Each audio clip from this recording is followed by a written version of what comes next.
Welcome back, everybody. Welcome. We are on to the Level Up Cup Championship match now between Code and Careless. This is going to be freaking wild. We are getting to see Big Brain Careless into the Shield Code. Now, mind you, both of them have proven to be both of those things, but due to this tournament so far, that is what we've been seeing, and we're going to see how that plays out for them right now. Welcome back, Warbalt. Perfect timing, dude. No questions. Yep. Lilac, you're back in here now, right? We made sure to move you back into the channel. Of course. Welcome back as well. Guys, we're going to be moving right into it. They're about to jump into their pre-ban phase here pretty soon. Predictions.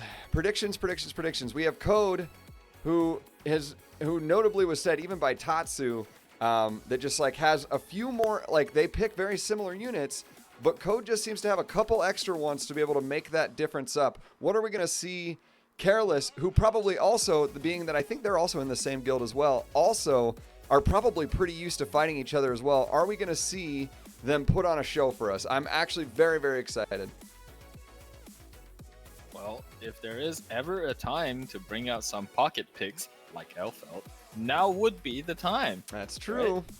I mean, we already saw some Mirsa tech earlier, that was pretty effective in all honesty against the Bazaar. I'm just wondering what kind of units that they have to bring to the table. We see real pre-bans, so we know this is a real match. They're taking it seriously. For what it's worth, the winner of this between these two gets $50 more than the other one. So we've got $200 prize pool for the number one person and $150 for the number two. So they are still duking it out for potentially an extra Mystic pack for that next character that they need. So gotta make sure that they're taking it seriously. Code picking Crow first into Careless. Careless also going directly after with Dien Alencia, correct? I mean, yes. Crow is one of Code's most comfortable units. He's very proud of the way he built his Crow. And, this is the grand finals after all. Gotta get hype, gotta put out your best units forward. And we all know that Code is a F2P player struggling to make ends meet. So that extra $50 is gonna matter a lot for him. Yeah, I think, that is why he plays, obviously, is for the extra $50. Agreed. But throwing that aside, let's just say it's for the glory. It's not for the pool right now. This is for Code to be able to show that he is number one, and likewise for Careless to say, "Nah, man, it's me, and I'm gonna fight you for it. Let's go." So we are seeing Ruel and SSB as well on Code's side. Those have also been pretty strong picks by Code as well. So we'll have to see what extra damage gets picked out here. What do you think about the Little Queen Charlotte Spectre Tenebria bans right off the bat? Like, what are they saying to each other with those pre-bans? Oh, I mean, those are both very strong units that scale over the course of the game, right? So, and there is some sort of prediction and then expectation between the both of us that this game is going to go pretty long. Yep. So maybe they just don't want to deal with that. I guess the surprising thing here is that does leave a Ravi up as also a very premium bruiser that scales very well and has like good self-sustain. So I'm interested to see. Oh man, we are bunkering down on this one. That was this is actually the first A Momo we've seen yet in the tournament as well. We are getting a repeat of the Mirsa, so hoping to, I think, again, try and snipe slowly one thing at a time on Code side. What are we going to see from Careless as the rebuttal pick for this, kind of to round it out with his fifth? Honestly, I think he has the option of just bringing more damage to the table, right? Because if you are expecting this match to go long, you go ahead and ban out that Ruel, and then you have some way to cleanly take out his units. The Montmorency herself, while she provides a lot of healing and a lot of anti-debuff, when Frenzy kicks in, that Montmorency, does start to fall off, because when things are getting one or two shotted, and there's no res in the picture, the Montmorency is just a Montmorency. That's fair. He does end up getting rid of the Montmorency. I was going to ask, too, with Montmorency in this particular draft, are you using her more with the Mag's Tome version, where you're trying to just, like, cycle through and get as many debuffs off as you can? Or are you going more of a rod version just to be able to get extra healing? I would assume you're trying to cycle off debuffs with such a tanky team. Is that correct? There's an argument for both, and I think it depends a lot on what the opposing team is bringing. But I am a very big fan of Rod Momo, just because she has the ability to to proc that so often, and the amount of raw healing that she gets out of that is incredible. It's also a little bit unfortunate because Mirsa's high evasion chance not really working against this Bazaar. So this Bazaar is a lot more effective than the previous one. Yeah, definitely shown through getting all 4 unbuffables landing on the other team. So that's pretty huge. Gonna just put this out just to try and do the damage, I'm guessing, here with Alencia. Just trying to pump through some damage. Because no real buffs to get rid of. This crowd's going to take a lot of damage here. Ooh, he's gone. A lot of damage. But yeah, I mean, I definitely like the draft outcome from Careless here because I spoke about this before. It is incredibly difficult to tank both debuffs and damage, right?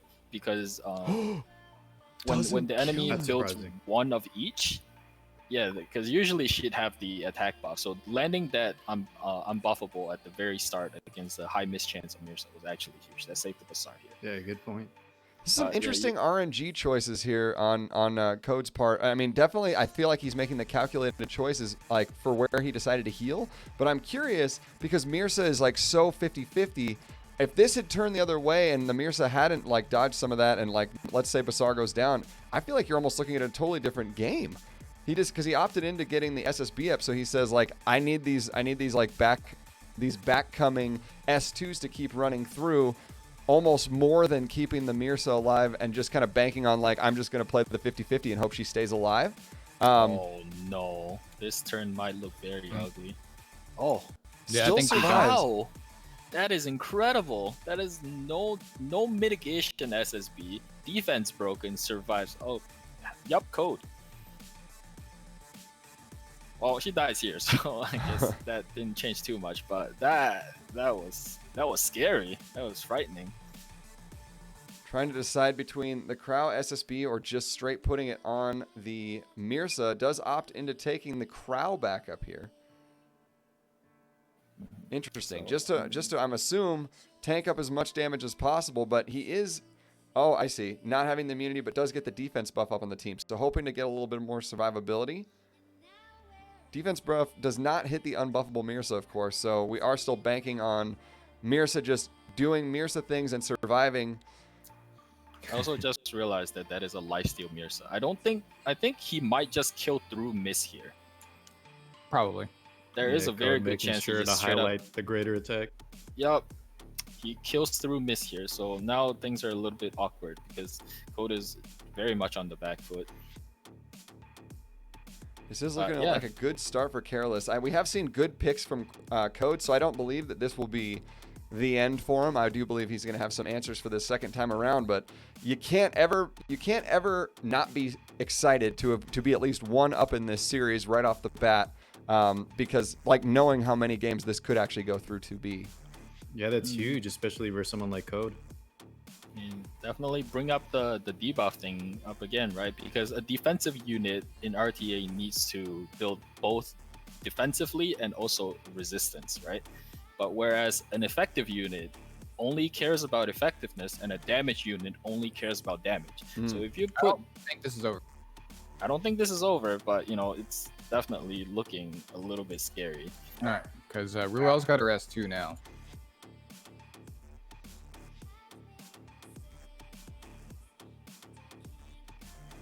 Code may be making a potential comeback there's- here. Gets a pretty sizable heal. Does lose the defense buff. Is there going to be enough damage to be able to be pumped out by the Alencia? And can we land? I think it's really going to come down to, can I land a defense break at this point? Isn't that kind of what we're thinking? I don't know if he has the chance to land the defense break because that is a lot of resistance on the well, right?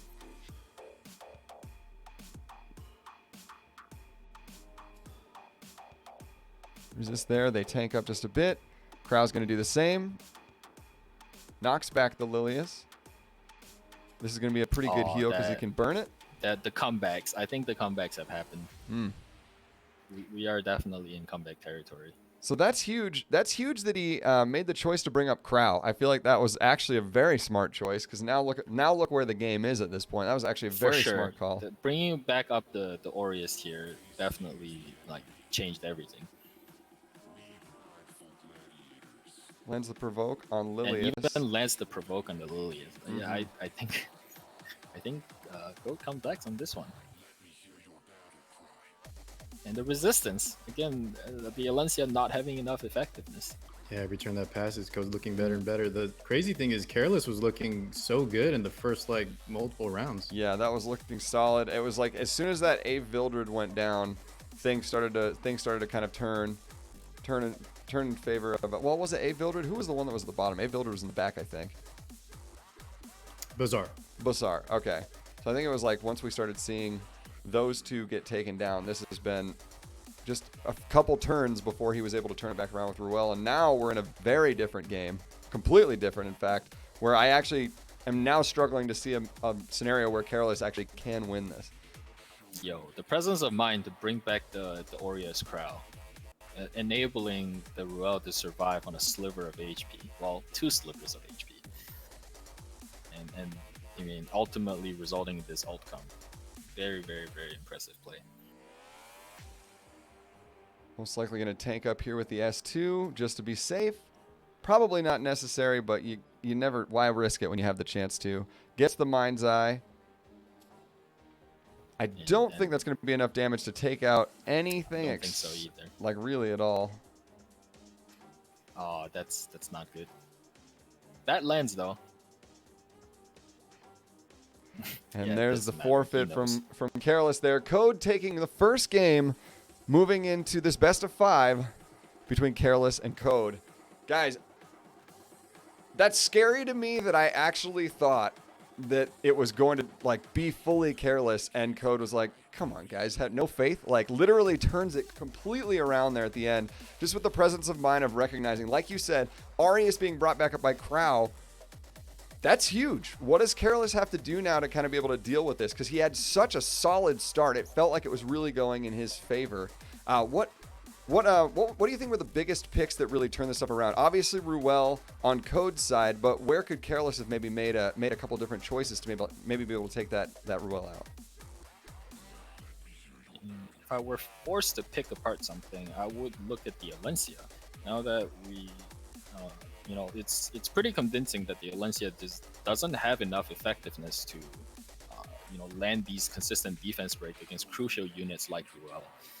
So if you are going to leave the Ruel up, then you have to think about how are you going to get through the Ruel's defenses, right? And it might have to come in the form of some other form of damage amplification, Or just take it away. Take the Ruel. Take her, no problem. Just gonna take it right away. So Careless picks up the Ruel this time, saying, "No Code, not today, baby. We're going into game 2, and I'm gonna take that stuff away." Please. Oh, okay, doesn't do it. I'm sure. Is that just like high C? That must be a high CP unit for him. Bummer. I want to see that. I want to see the Firekin come out at some point. That'd be awesome. Or Ludwig would be willing to say that, but I don't think you Ludwig That's this the early same in a thing. draft. Yeah, That it's wouldn't like make the any Fire sense. Art, yesterday you asked why Ruel is such a highly contested pick. I hope that round 1 was the answer to why. Yeah. No, I mean it really was. I think you're right. No, and maybe we can ask the analyst this too. Do you think the Touch of Rekos artifact really pushed her over the top to be like extremely oppressive, or was she just always good? It is a mixture of both, right? Because the Touch of Rekos, value, there is like a certain tipping point, because I feel like the Touch of Rekos healing percent is not that high. If you draft a bunch of units that have high base HP, because it does scale off of each individual unit's HP percent, if I'm remembering this correctly. So if you do draft a lot of bulky units on your own team, then the Touch of Rekos becomes a lot more valuable, right? And the amount of damage that you take from the enemy team, if that also gets reduced, then the Touch of Rekos becomes that much more potent, because how much of damage is mitigated by the Touch of Rekos will depend on how little damage that you're taking. If you're taking overwhelming amounts of damage, if your Ruel gets easily defense broken, then that Touch of Rekos won't serve as that much. But we are seeing here a Kisei. First blue I think Kisei. that is the first one, right, Ark? Yeah, I think it is. Do you think it'll be a fast Kisei? Is that pretty common? I feel like if the Kisei is not fast, she's just gonna die. So she has to have some level of speed, I think. Fair enough. Fair enough. Actually, I love what you just said there too, and really touching on that touch of Reiko's thing, because that I think that's valuable information for me, for chat, for anybody who's like jumping into this here, like going, "What man? When do I use touch of Reikos effectively?" That makes sense. We see Code draft a lot of really large units. That makes a lot of sense then, like why you're going to get a lot more extra value out of that. So yeah, as long as that information is correct, which I believe you 100%, that's good to know. That's super, super good to know. We're going to take just a second here and jump directly into game 2 with Code up 1. Can Careless turn this around? Oh man, I love Kisei as a DPS unit in concept because Kisei does so much incredible damage. She has a built-in portrait in her S3. S3 is one of the things that hurts the most in this game on turn 1 if she's full health. She has he has AoE defense penetration on her S2, although it's conditional, and her S1 has the highest base mods in the game for no reason. But the problem here with the Kisei, right, as it is that a lot of her big burst damage are all conditional, and there's so much AoE damage in this match, although not in this very matchup. So this Kisei is going to get her chance to shine. So if there is any match for this Kisei to do well, it's gonna be here.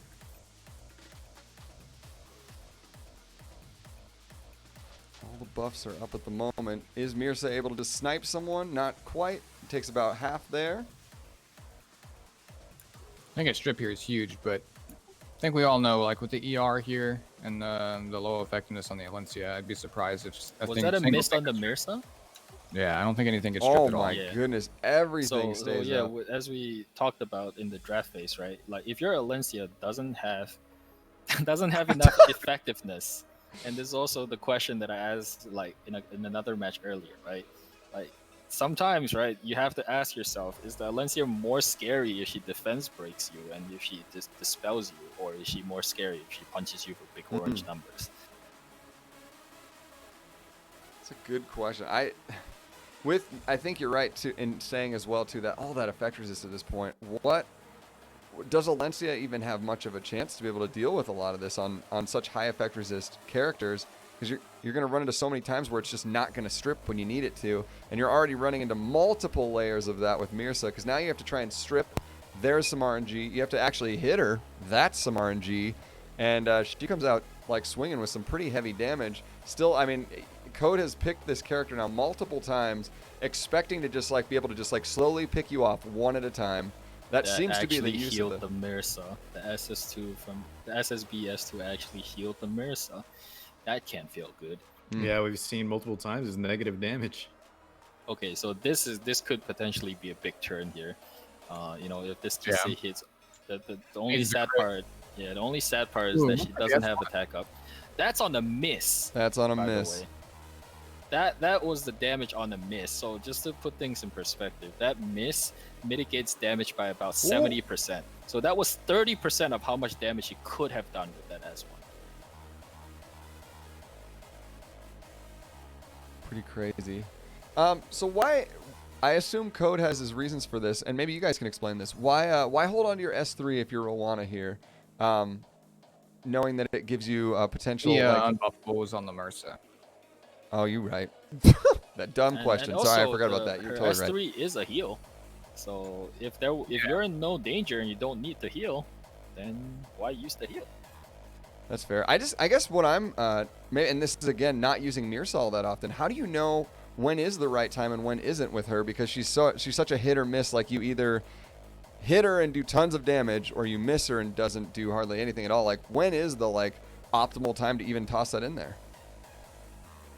The Mirsa, he asks and he gets. Okay, so the way the Mirsa works, right, is the Mirsa is a deceptively strong unit because she is RNG based, but the RNG is always tipped against the opponent, right? Because with the Moonlight Dreamblade, you have a higher % chance that the opponent, you win the RNG more than your opponent. Now, you can pick the Mirsa when and if the Mirsa losing the RNG does not cost you the match. Because I think then that is a good spot for where the Mirsa can shine. Because if you win on the Mirsa, you get the miss, you negate a bunch of debuffs, so you win pretty big. And if you lose, and if you can afford to lose your Mirsa, then you lose really small. So it's a very weighted RNG effect when you have a good Mirsa build. Wild. I mean, it was enough of a frustration that even with having 3 out of 4 units up, Careless says, nah, dude, let's GG re-roll. Let's do it again. So we're going to go into game 3 here now. Code up 2.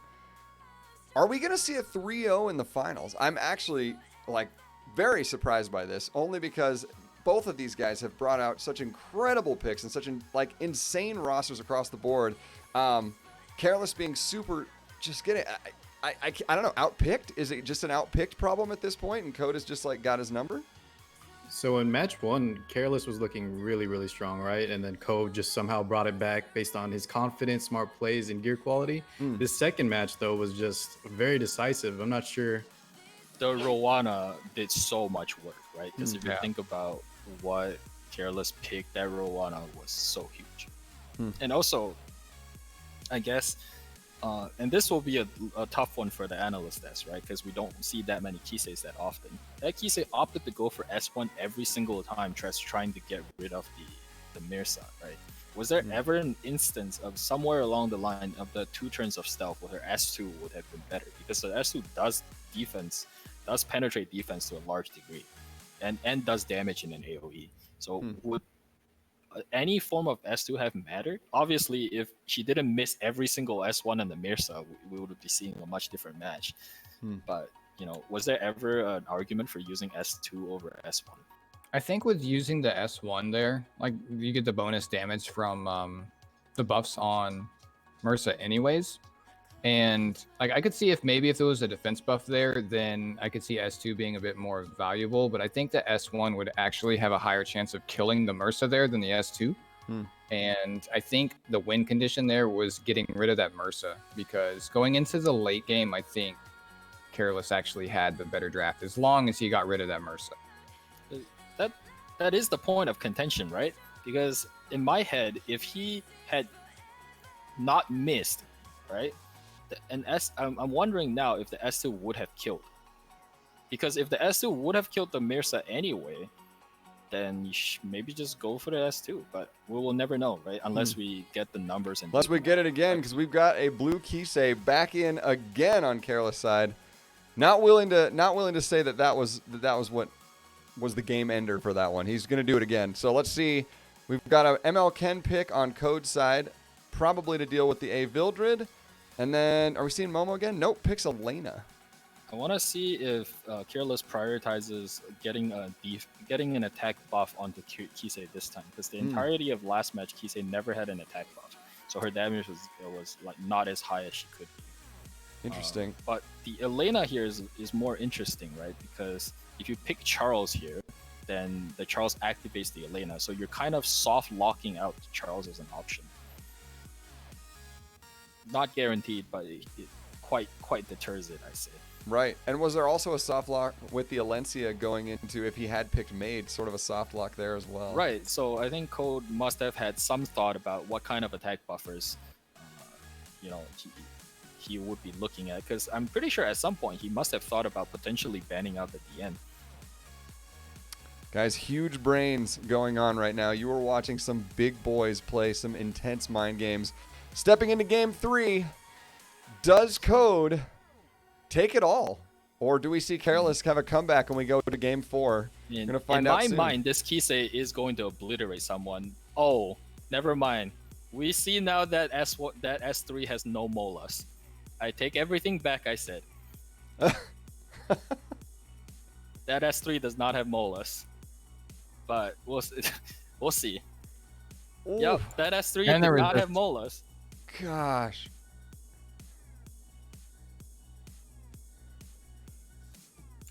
You see Smilegate? Give us more Molas, please. Thanks. You know the biggest irony? If you lose and you don't get the Molas, you actually are losing the $50 for that Mola pack. Am I right? So. Oh my God. That is actually so true. Man, how dare you logic us like this? Oh, what does this A Vildred do? Oh man. Oh I don't know. no. Does it hit? Does not hit the ML can, so a little Does bit not safe, hit- but does it proc gives the him Mind's a Mind's Eye. Eye proc though. Yeah, It doesn't does get a matter. Mind's Just Eye go proc. ahead and get rid of that. Kisei now. Oh man, Kisei. Not like this Kisei. Strips from the 2 damage dealers, except for Kairon, so doesn't take the Kairon one.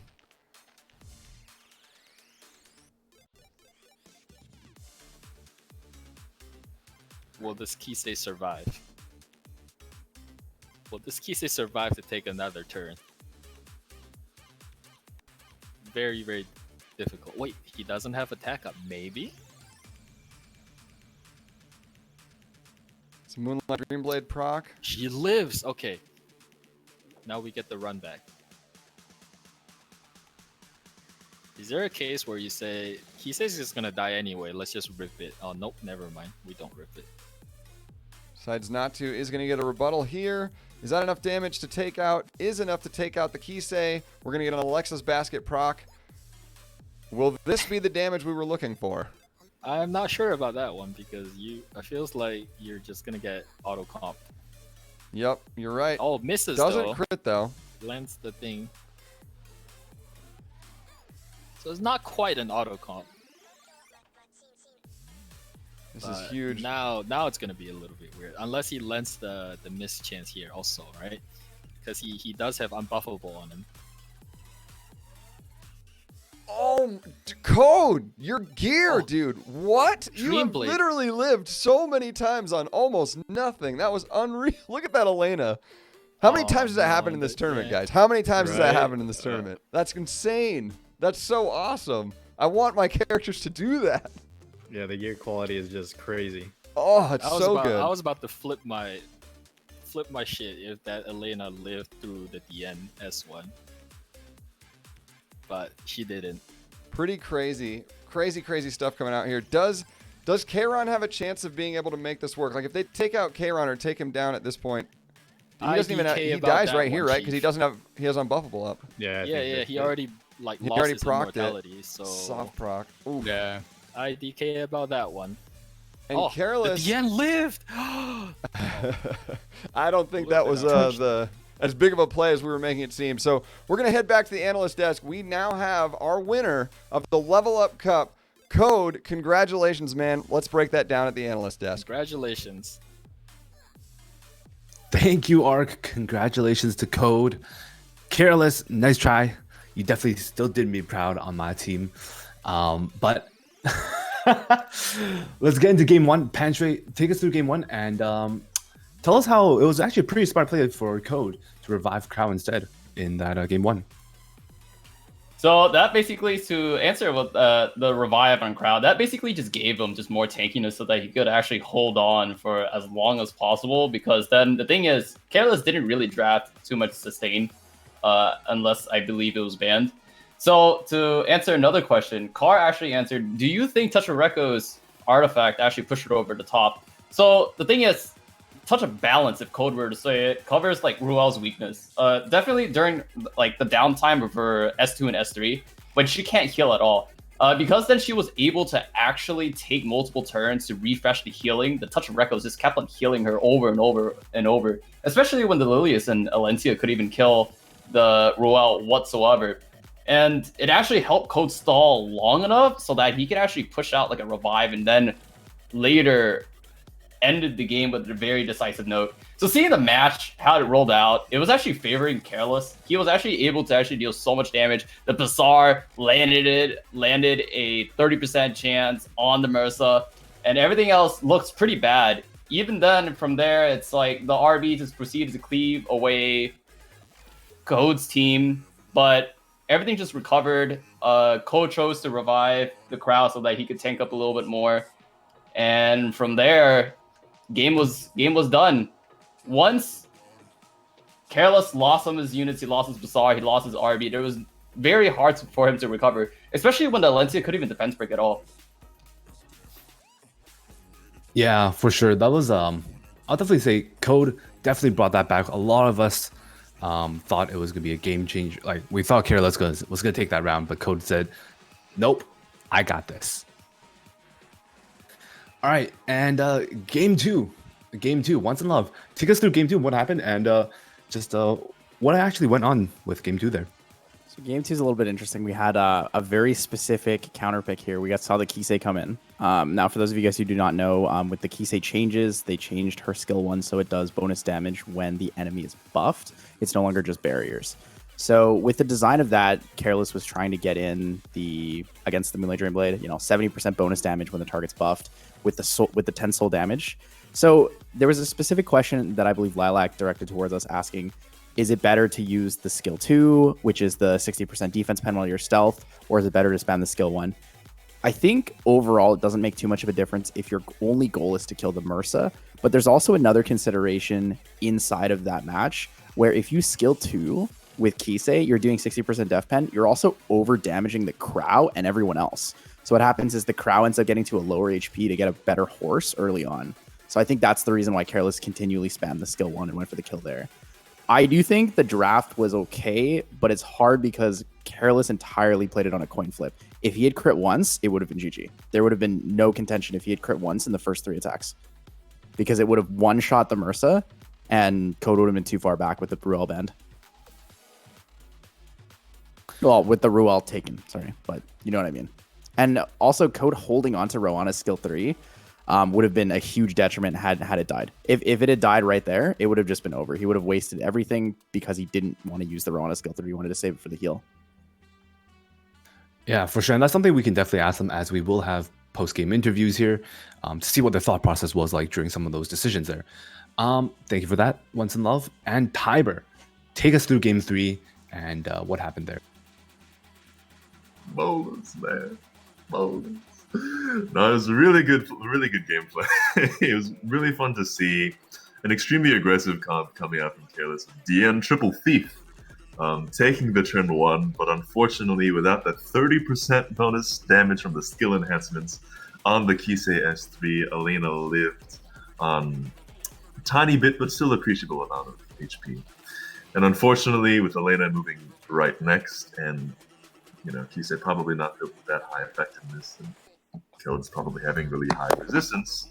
A lot of the damage that Careless could have put out was just straight up mitigated. We saw that happen again, actually, with SSB S2 happening at the worst time to kill the A-Vildred, and A-Vildred comes back, but Code has defense buff from Valencia on all of his units, so it's just not enough.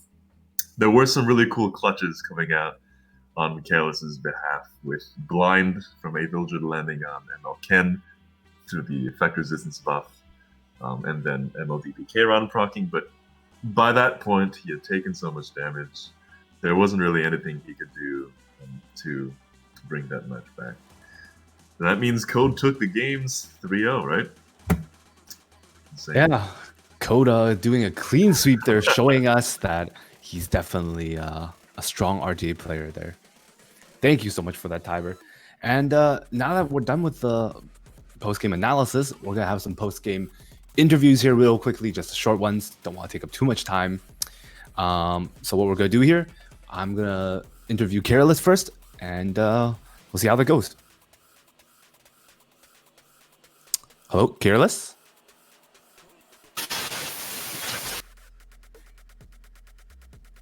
Whoa. Whoa. A bit of static there. Monka. You may need to unplug and replug your mic in, sir.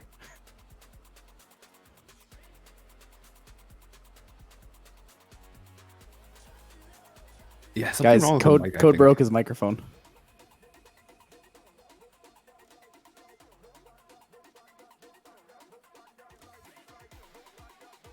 We'll give Careless a little bit of time to see if he can fix his mic here. Not sure what's going on there.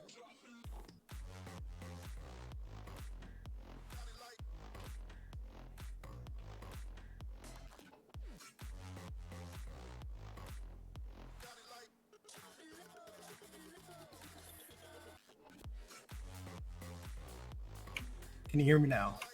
Yes, there we go. Whew. Excellent. Wow, first time. Yeah, I believe this is the first time anyone has heard your voice, including your guildmates, right? That is accurate. You heard it here, guys. First time anyone's ever heard Careless's voice, so enjoy that. And first question, generic question here. How did you enjoy the tournament overall? I definitely enjoyed it. It was definitely a blast. Definitely learned a lot of things. This is actually some of the first RTA games that I played, so a lot to learn from me at least in this one. Very good, very good. I'm glad you enjoyed it there. And so now going to a bit more specific questions regarding the matches. What was your thought process when you kept trying to go for MRSA with a Kisei there in that round? Instead of using like skill 2, you tried to use skill 1. We saw you soul burn that onto the MRSA there. Do you want to just describe a little bit about thought process or what you were thinking of there? Yeah, the way that I figured it was S1 would have killed the MRSA if it did land.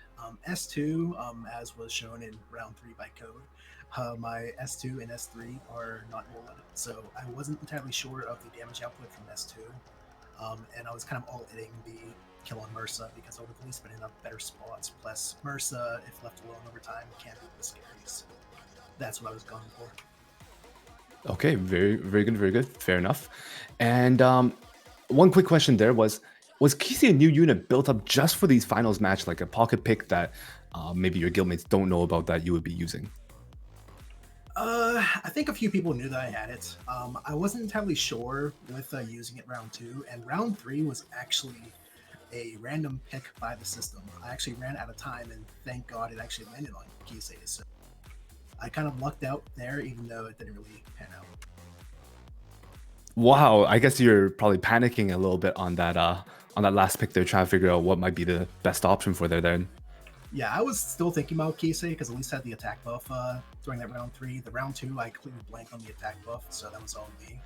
But yeah, it kind of worked out round 3, but at the same time, again, Mola came back to bite me. Yeah, for sure. The Mola's there, investment definitely needed. And last question for you. What do you think was a unit that you could have built up maybe that would have really helped you through this tournament you feel like would have been a really good pick for you overall? Frankly, I would say that probably a lot of speed units. I did have a few speed units built, but unfortunately, I don't have the best speed gear, so my cleat potential is not there. One unit that I wish I had Mulgore for is probably Little Queen Charlotte, and that's why I was actually banning her against Code, is I did not want to let that pick go through because that's one pick that he had available that I did not. Otherwise, our unit pools were more or less the same, so I didn't want to ban myself out of a pick. Fair enough. Thank you for the, and congratulations on second place. You did me proud. I'm glad you didn't let me down there, and thank you for participating in the tournament here. Thank you for having me.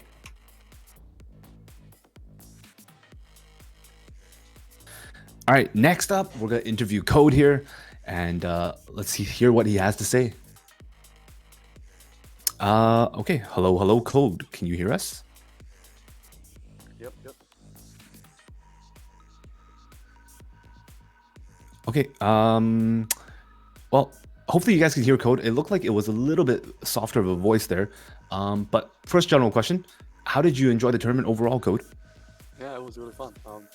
I'm surprised I actually made it through Jinx, but that was a very fun match, and it's a very fun tournament. Thanks for putting that.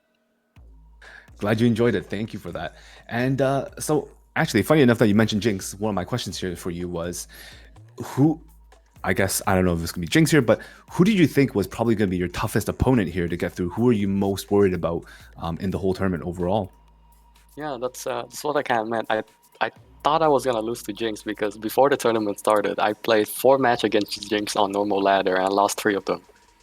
So I I honestly thought I would lose it.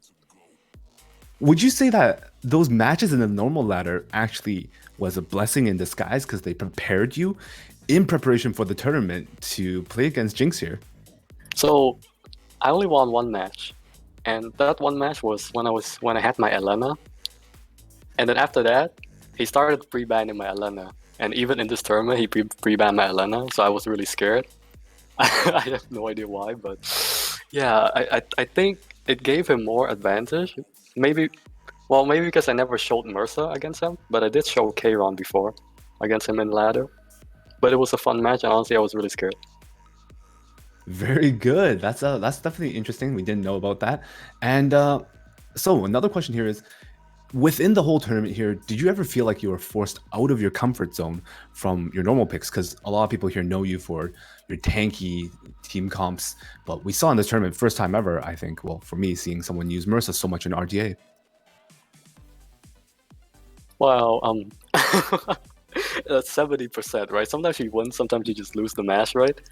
I think I heard a lot of talks about the Kalis match 2 against me, where my Mersa has unbuffable, and why didn't I use Roana S3 on Mersa? I was like, my Mersa has unbuffable, but SSB has 4 stacks, so I was being greedy. I was like, okay, if I hit the SSB and I get a CR push, I'll kill the SSB, and then my Crawl can solo the rest of their team.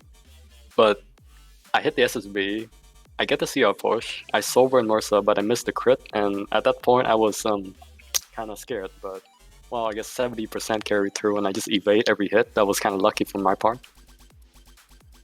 Very good. Thank you for actually answering that. That was definitely a question I want to address on. So you heard it here, chat. Code was being greedy there. And last question for you here was, what were your thoughts when drafting against Careless? Because you guys are in the same guild. You probably know his unit pool very well. And what was your thought process like against drafting him? Well, we actually have identical unit pool, so it was rather scary. And so he knows my unit, I know his, and basically I try to win over the fact that we have the so how the tournament works is like one person gets first pick and the other person doesn't get first pick, and it rotates, right? I was just working on that. And to take picks. Okay, so you're essentially playing against his pool, and since you guys have the same pool, you can think of it as, I guess, you're playing against yourself and just Yeah, try to make it you're more playing difficult. against yourself, and you know what you should first pick, what you shouldn't first pick, and it's like there's an order already, so I just kind of played with that.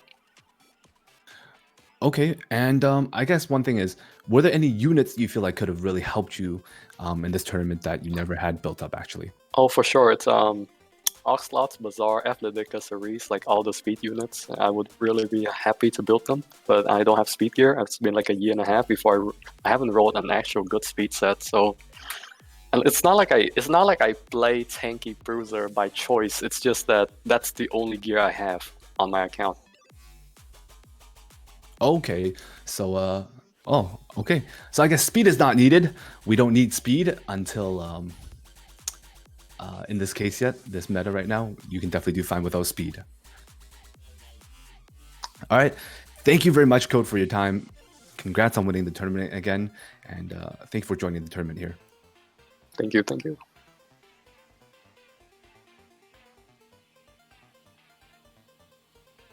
All right, so hopefully you guys enjoyed the whole tournament there. Hopefully you guys enjoyed a little bit of the post tournament interviews, just getting a little bit of the thoughts on the players and what they could have actually done, what units they might have wanted to build, and how they played there.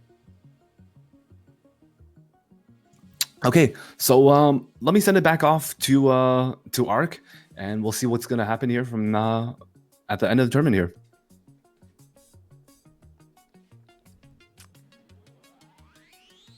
Awesome. Thank you guys so much. Man, what a day. I just want to throw out huge thanks to every single person that was part of this. From Carr to Once in Love, Panshui, Tiber, Warball, Sky King, Lilac. Every single player, guys, this was an amazing showing. This far and exceeds everything that we ever could have expected to do with this. And to be quite honest, we're hoping for the future to be able to do even more. Like, this has been such a cool kicking off place for all of us here that have been doing this. So we want to thank you, chat, number one, for being a part of it, and number two, like, just all of you guys that were part of this in the tournament. I hope you guys enjoyed it, and we will obviously be debriefing a whole bunch of this stuff later. I'm not sure, did you ever find out in that chat? Sorry, they're like doing side chats. It's hard for me to keep up, chat. I'm just gonna be honest. 6 p.m. Pacific, we're going to where? Once in Love will be doing is that a debrief, or is that what are we looking at for this? post-tournament podcast. So if you guys want to go and hang out over there to kind of like talk through all the different things that happen there, perfect place to be. So Once in Love will be streaming again 6 p.m. PDT. Show up. It'll be a lot of fun. Once again, guys, huge thanks. We'll be reaching out to all of the players that ended up winning this to be able to get those winnings to you. And guys, thank you. We will see you next time. I don't know when that's going to happen. Sorry, Katie's still talking in my ear. Peace, guys. We're going to go raid Shuffles. Ask him about his tournament. He said he's got one coming up. Peace. Thanks for having us, guys.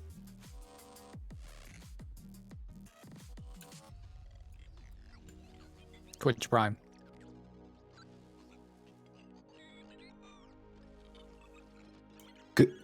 Goodbye. Goodbye. Twitch Thanks for Prime. watching, y'all. Can they still hear us? I think they can. Okay, well, thanks everyone. Have a good one. Have a good rest of the Sunday. Peace out. Thanks for coming together, guys. It was a lot of fun for all of us. Peace. I'll Yeah, see you y'all guys in a for couple Arena hours. Rush. Wait, so are you guys all ready to? Are you guys all ready for a sleepover? No, dude, I'm gonna take this time to call you out. You said you were gonna dance and you didn't. Whoa, whoa, whoa. Yo, I yo, have to yo, go, yo, but Lilac said he's gonna cook for us, right? I thought there was gonna be time to dance. I want to go to the washroom and come back and dance, but then it's too late. I'll dance on my stream maybe. Leak. Excuse. He said it. He's got this in his stream. Whoa, Call him out on the whoa. chat. It was just a maybe. All It was right, just a don't let maybe, him flake. Don't let him flake, man. bruh.